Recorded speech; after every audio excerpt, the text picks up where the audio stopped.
Hey guys, Xander Willow here, and today what I wanted to talk to you about is empath abilities and how to control them. I'm not really 100% there as far as fully being able to control my empath abilities, but it is getting better as I get more and more in tune with my spirit. But right now I'm actually sitting in a house all by myself, so I figured not only I'm going to work on my spiritual self, but I'm also going to do a couple of videos to possibly help you. And so today's video is going to be about your empath abilities and how to control them. I know for me growing up as an empath, I never really got to um, essentially figure out what that was. Um, I was never taught about being an empath. I never knew anything about empath abilities. So I was basically lost when it came to that. And especially growing up in a Christian home, I never really got the teachings because anything that has to do with psychics or spiritual seers, witches, or any kind of things that deal with the spirits or deal with your inner self were essentially evil. So I never really got to focus fully on that. And so, and especially in the church circle, being in services and stuff like that where they were very mean, very hateful, and they would talk about, very homophobic and stuff like that. I'm not saying all Christians are like that because I know they're not all like that. But from the experience that I had growing up, it wasn't that great.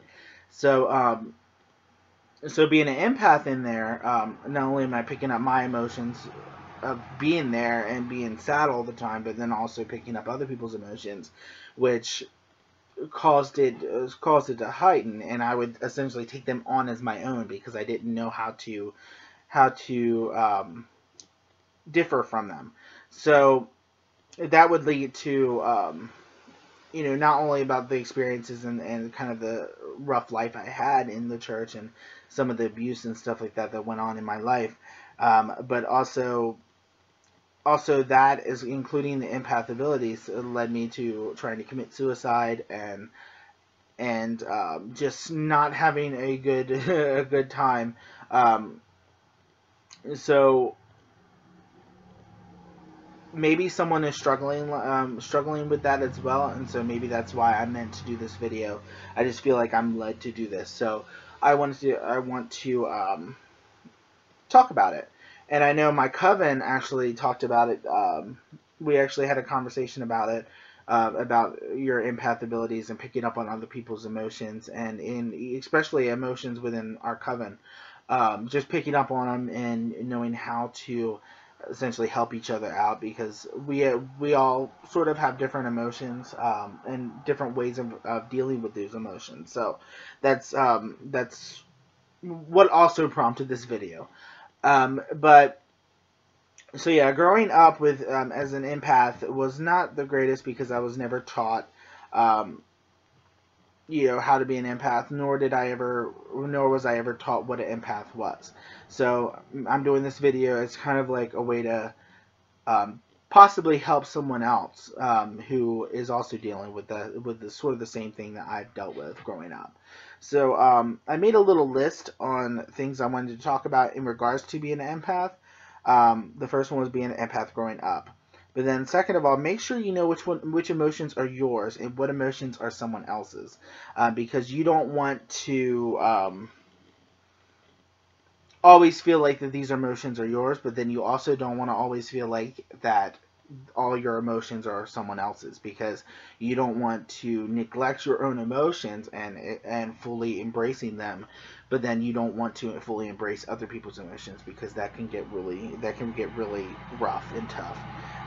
But so yeah, so for me, when I feel other people's emotions, I try to look down deep inside of me, and I try to figure out exactly why I'm feeling this emotion. And if I don't have a reason, it's probably because it's someone else's, and it may not just be an actual person itself. It could be a spirit's emotions as well. So you want to also keep in mind, just because you're by yourself and you feel these emotions, does not mean they're always yours.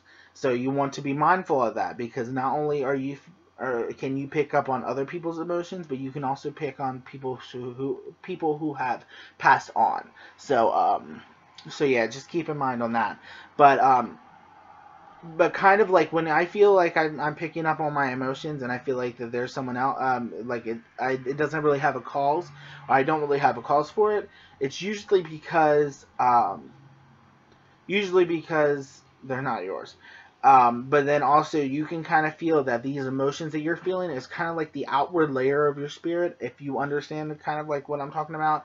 Like when I feel my own emotions and I feel sad, and with the loss of my friend in May, it was really hard for me, and I felt those emotions really deep down inside.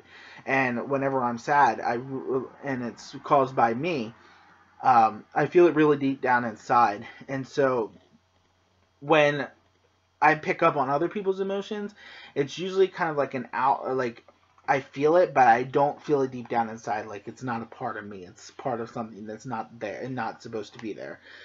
So you want to kind of focus on that, and kind of yeah, kind of embrace it as a separation, because it's not connected to you, and learn how to sort of pass it by, because you don't want them to get confused. So yeah, just keep that in mind. Make sure you know which emotions are yours and which emotions are other people's. Um, let's see. Try to get past the need for seclusion. I know it's good to have seclusion sometimes to kind of like recharge your body and recharge your energy, and kind of just get to yourself and get into your spiritual mind. It's a really good thing, and I completely recommend it, especially if you're around a lot of people all the time. It's good to just get by yourself, because it will help you to kind of recharge, because you're putting a lot of energy out, and a lot of people are putting a lot of energy in. So it's kind of like a constant transference of energy. So you want to make sure that you get to yourself, so that way you can totally focus on your energy and be alone. Even if you're married, you need that separation part, because, or if you're not married, not only married, but if you're like in a relationship, you want to have that separation time, because you want to focus on you, because you are still one person. You are still you, and you are still, this is who you need to take care of as well. So you're just going to make sure you get to yourself and kind of like recharge. Um, but you don't want to always be secluded all the time. I know of people who choose to go up in the mountains and just stay there and just not have any contact with people, and it's great if they feel happiest there, but but if they really dig down deep inside, they're probably not really that happy, because um, being around people is healthy for you. I know people can get very, very, I wouldn't necessarily go as far as to say annoying, but other people can kind of get to you, and especially with sometimes negative energies, and sometimes the overly positive energies. Um, they can kind of get to you, and so but you want to have that connection with other people, because it's actually healthy for your body, and it's healthy for your spirit, because that transference of energy is actually good for you as well. So it's not good all the time, but it is good for you. So just make sure that that you get around people. Don't give up on your friends, especially now dawning the ascension. With the ascension on its way, your emotions are going to get heightened and more powerful. So you want to make sure that you focus on still living your life. And sometimes I can get all wrapped up in the spirit thing, and then forget friends and forget about other people. But you don't want to necessarily completely do that. If a friend invites you out for coffee, you go out for coffee. Don't I wouldn't suggest going for coffee, because coffee is caffeine, and caffeine can be pretty bad for you. But I can't recommend it. But um, you want to get to that point where you don't always be secluded, but yet have that time for seclusion. So just keep that in mind. Also, when you're trying to control your empath abilities, because that is also key, is balance. When you have people interaction as well as interaction with just yourself. That gives a balance there. Um, accept the emotions and learn to let them pass. Accept the emotions as separation, and what you don't want to do, what you do not want to do, is you do not want to take on that person's emotions as yourself. I know, especially when you're in a relationship or when you are with someone for a lot of times and you actually become connected to that person and you start to feel their emotions as well as they feel yours. You do not want to take on their emotions as your own, because when you feel depressed and you take on someone else's depressed emotions, it heightens it 2 times as much. And so you do not want to do that. And I know sometimes, sometimes you can be a happy person and then your partner or your friend that you're with, it can be depressed. You want to actually be the counteracting part of that emotion. You want to actually feel that, be the happiness, because if you do not really focus on trying to um, block out their depression or their unhappiness, then you will essentially become that as well. So my advice would be to be the happy person when there is a negative energy. You be the positive energy, because positive always wins overall with negative energy. Even that's even with algebra or college math and statistics. I remember positives.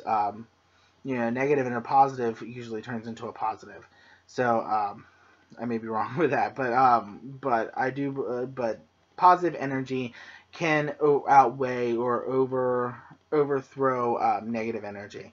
So just keep that in mind. I've been talking for a while, but yeah, just keep that in mind when you're with your partner or when you're with your friend and they're depressed.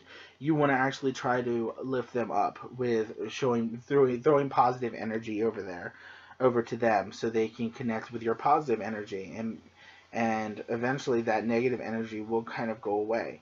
That's when, like when you break up from a relationship and you want your friends around, or you want them around, so they can essentially dig you out of that emotional hole.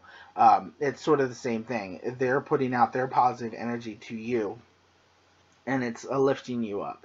And that's, even if you think about it, even all through life, when there is positive energy in the world, good things come from it, and there it grows. Um, so that's basically all I really had to say about that. Is to try. I mean, when I say kind of take control of your emotions or take control of your empath abilities, it will take time. Um, I know it took time for me, but yeah, if you have any further questions in regards to the empath abilities and stuff like that, or if you have any questions on how you may wonder if you may have empath abilities. If that's the case, then yeah, just leave a comment down below, and I'll be happy to answer it for you. Um, but just be aware of your empath abilities and know how to control them. Thank you so much for watching, and have a great day. And if you like this video, give it a thumbs up or leave a comment below. Thank you, and have a blessed day.